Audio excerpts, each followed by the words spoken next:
सभी स्टूडेंट को मेरी तरफ से प्यार भरा और दिल से नमस्कार। और मैं लेके आ चुका हूँ 7 तारीख को। अगर आपको पेपर देने जाना है तो देख लेना इस क्लास को। यहाँ से कम 6 से 7 क्वेश्चन आपको देखने को मिल सकते हैं जीके और जीएस की। आपको ध्यान रखना है, जीके और जीएस के 7 तारीख को पेपर देना है तो बढ़िया क्वेश्चन सीरीज में आपके सामने लेके आ चुका हूँ। देखो कि क्वेश्चन आपको क्या कहता है। एक बार इसे लाइक और शेयर कर दो जल्दी से, और जल्दी से अभी तक चैनल को सब्सक्राइब नहीं किया है तो कर लीजिए, क्योंकि आपके सामने आ चुका है 7 तारीख का टॉप पेपर।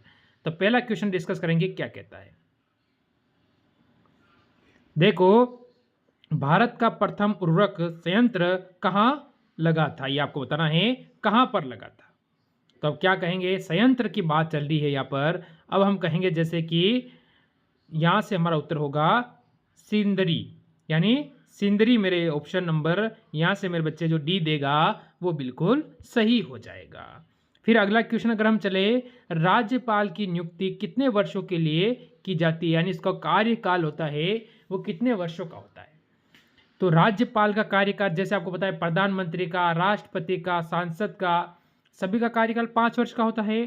तो राज्यपाल का कार्यकाल भी हमेशा ऑप्शन नंबर सी 5 वर्ष का भी ही होगा। ये चीज़ आपको ध्यान रखना है। उससे पहले अगर चाहे तो राष्ट्रपति उसे इधर उधर भेज सकता है, कई दूसरी जगह उसे भेज सकता है, ये ध्यान रखना है। दल बदल के आधार पर निर्वाचित सदस्यों के योग्यता संबंधित विवरण संविधान के किस अनुसूची में दिया गया है। दल बदल यानी आप जो इस दल से दूसरे दल में जाते हो वो होता है दल बदलना। जैसे कि किसी पार्टी को बहुमत चाहिए तो वो इधर से सांसद इधर खरीदता है, इधर का दूसरा खरीदता है। उसी प्रकार आप कहोगे ऑप्शन नंबर सी 10वीं अनुसूची के अंदर ये हो जाता है। अगले क्वेश्चन में बढ़े, निम्नलिखित में से कौन सा पौधा थैलोफाइटा नहीं है।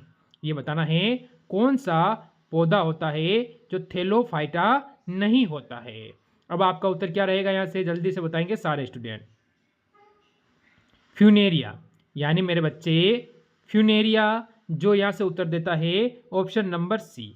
जिस बच्चे का उत्तर आता है sir ji option number C हमारा बिल्कुल सही है, यहाँ पर हमें कोई कमी नहीं लग रही है, तो वो एकदम यहाँ पर सही हो जाता है। आगे बढ़ो, राज्य पुनर्गठन आयोग का गठन किस वर्ष किया गया था, यानी राज्य पुनर्गठन आयोग का गठन किस वर्ष किया गया था, ये आपसे पूछ रहा है। अब अगर ऑप्शन के आधार पर देखो आप तो 1947, 1950, 1953, 1956, यानी मेरे भाई स्टूडेंट जो बच्चा ऑप्शन नंबर सी पर जाएगा 1953 वो बिल्कुल सही है। आगे बढ़ो, लोकतांत्रिक विकेंद्रीकरण के उद्देश्य से भारतीय संविधान में कौन सा संशोधन किया गया है। तो भारतीय संविधान में संशोधन की अगर हम यहाँ पर बात करेंगे, हम बात करने वाले संशोधन की, तो संशोधन की बात क्या करेंगे, आप कहोगे sir ji option number A का मतलब हो गया 73वां 74वां संविधान संशोधन अधिनियम। ऑप्शन नंबर मेरे स्टूडेंट ए जो बच्चा देगा यहाँ पर वो बिल्कुल सही है। अगर मैं कहूँ अगले क्वेश्चन पे बढ़े, भारत में सहकारिता का प्रारंभ किस वर्ष हुआ था। सहकारिता का प्रारंभ हुआ था वो कौन से वर्ष में हुआ था, ये आपसे अगर क्वेश्चन पूछता है, बताओ मेरे दोस्त यहाँ से आप सभी क्या उत्तर दोगे कि आपका उत्तर एकदम सही हो जाए। तो आप कहोगे सर जी ऑप्शन बी, यानी बी का मतलब हो जाएगा, आप सभी कहेंगे स्टूडेंट 1904 के अंदर जो बच्चा बी उत्तर देता है वो बिल्कुल यहाँ से सही और सटीक हो जाता है। किसी को यहाँ तक कोई डाउट है तो बता दीजिए, क्योंकि 6 से 7 क्वेश्चन अगर पेपर में पूछे जाते हैं तो मोस्ट इंपॉर्टेंट 7 नंबर की क्लास आपके लिए होने वाली है। देखो, फल आम का वैज्ञानिक नाम क्या है। जो फल होता है आम का फल होता है उसका वैज्ञानिक नाम आपसे पूछा है, तो क्या होगा, आम का जो फल है उसका वैज्ञानिक नाम सभी स्टूडेंट बताएंगे जल्दी से। मैगीफेरा, यानी इंडिका, मैगीफेरा इंडिका जो बच्चा देगा ऑप्शन नंबर सी वो यहाँ से बिल्कुल सही और सटीक हो जाएगा। आगे बढ़ो, राज्यपाल को पद की शपथ कौन दिलाता है, ये आपको ध्यान रखना है। राज्यपाल होता है जो राज्य का सबसे बड़ा या सबसे प्रथम नागरिक राज्यपाल को माना जाता है और देश का राष्ट्रपति को माना जाता है। तो राज्यपाल को शपथ कौन दिलाता है, तो आप सभी क्या कहोगे मेरे बच्चे कि आपका उत्तर सही हो जाए, तो आप कहोगे भारत के उच्च न्यायालय का मुख्य न्यायाधीश। भारत का जो उच्च न्यायालय होता है उसका न्यायाधीश होता है ऑप्शन नंबर बी, वो क्या करता है, राज्यपाल को शपथ दिलवाता है। आगे बढ़ो, कोंकण रेलवे किस पर्वत श्रेणी में होकर गुजरती है? कोंकण जो रेलवे है वो कौन सी पर्वत श्रेणी से होकर गुजरती है, ये आपको बताना है।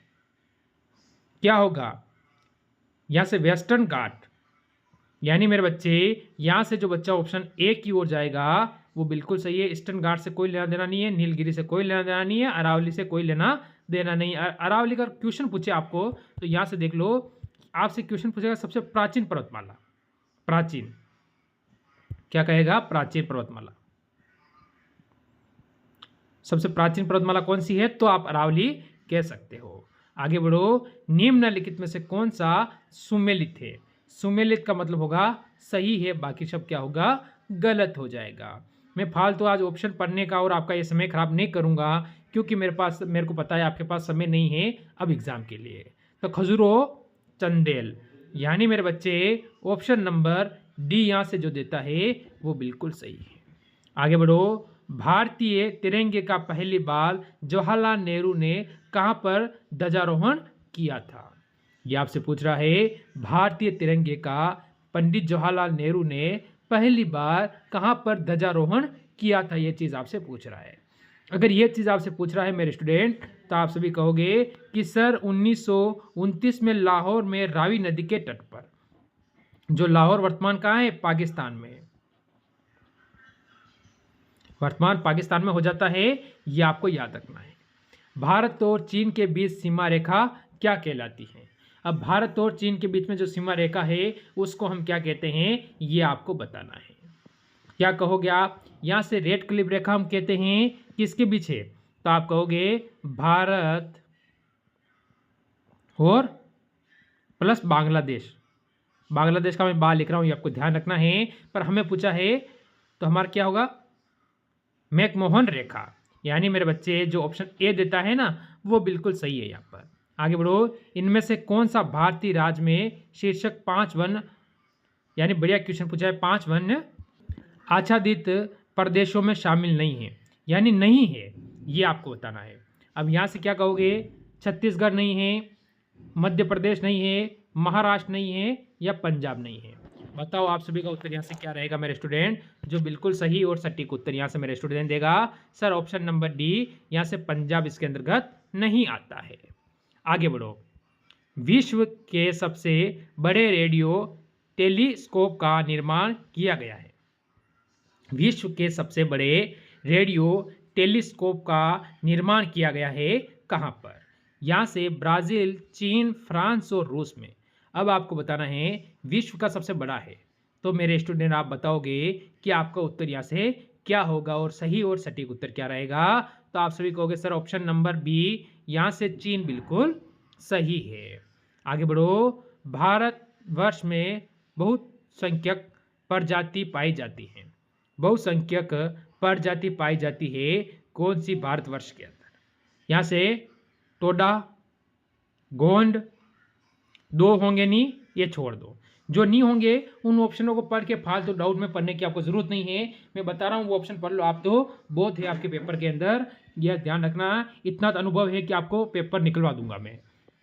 तो यहाँ से गोंड, यानी मेरे बच्चे ऑप्शन नंबर बी यहाँ से बिल्कुल सही है। आगे बढ़ो, अगला क्वेश्चन, कलकत्ता और आगरा के बीच टेलीग्राफ लाइन की शुरुआत कब हुई थी? कोलकाता और आगरा के बीच में टेलीग्राफ जो लाइन थी उसकी शुरुआत कब हुई थी, आपको बताना है।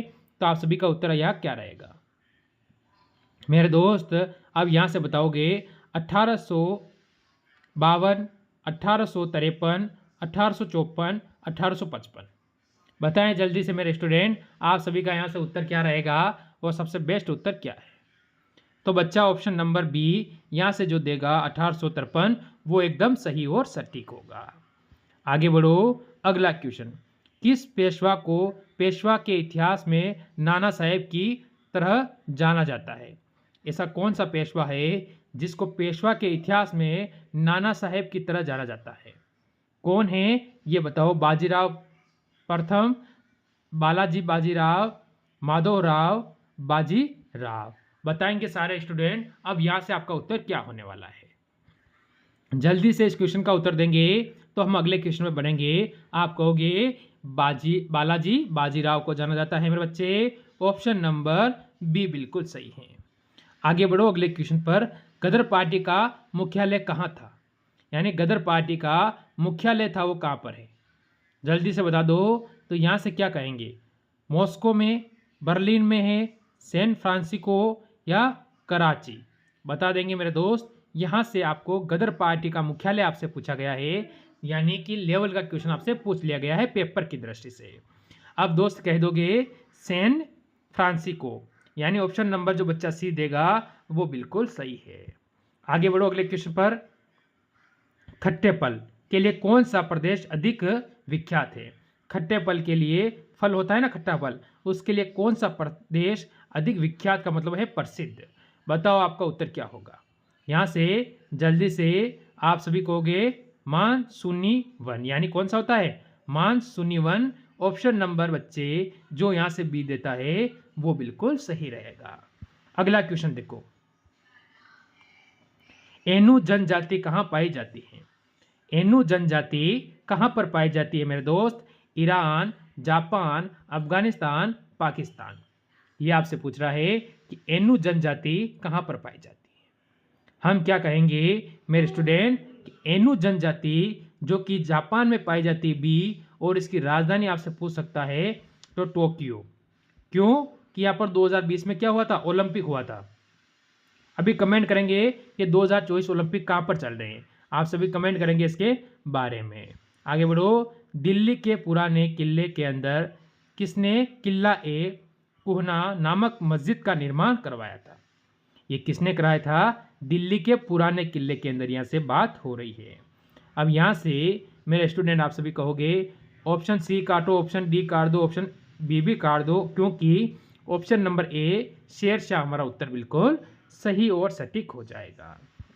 अगला क्वेश्चन देखो, अभिनव भारत नामक अंग्रेज विदेशी संगठन की स्थापना की गई थी। ये बताओ इसकी स्थापना किसने की थी। अभिनव भारत नामक अंग्रेज विदेशी संगठन की स्थापना करने वाले आदमी का नाम देखना आप। यहाँ से आर जी भंडारकर, ये तो हो नहीं सकता है, दास होगा नहीं, और सरदार भगत तो होगा नहीं, तो आप कहोगे बी.डी. सावरकर ने की थी। ये आपको ध्यान रख लेना है, ऑप्शन नंबर बी। आगे चलो मेरे दोस्त, आगे बढ़िए। भारत गणराज्य के वित्तीय आपात स्थिति द्वारा घोषित की जा सकती है। बताओ, जैसे कि राष्ट्रपति, प्रधानमंत्री, वित्त मंत्री, भारतीय रिजर्व बैंक के गवर्नर। अब यहाँ से आपका उत्तर क्या रहेगा मेरे दोस्त, यहाँ से आपका उत्तर क्या रहेगा। यहाँ से आप कह दोगे ऑप्शन नंबर ए। ऑप्शन नंबर ए क्या होगा, राष्ट्रपति मेरे भाई, बिल्कुल सही और सटीक हो जाएगा। आगे बढ़ो। पारिस्थितिकीय तंत्र की संकल्पना से प्रस्तावित किया था, किसको किया था, ये आपको बताना है। क्या ये आज का लास्ट क्वेश्चन मेरे दोस्त, मैं आपको अगर HW दे दूं तो क्या कोई मित्र इसका उत्तर मेरे को कमेंट करेगा। क्या ये टॉप क्वेश्चन मैं आपको लेके आया था। कैसी लगी बिहार पुलिस की ये क्लास, अच्छी लगी तो लाइक शेयर करना तो नहीं भूले हो ना। चलो ठीक है, मिलते हैं कल इसी समय एक और क्लास के साथ। टाइम रहेगा शाम को 7 बजे का। सभी को मेरी तरफ से जय हिंद, जय भारत।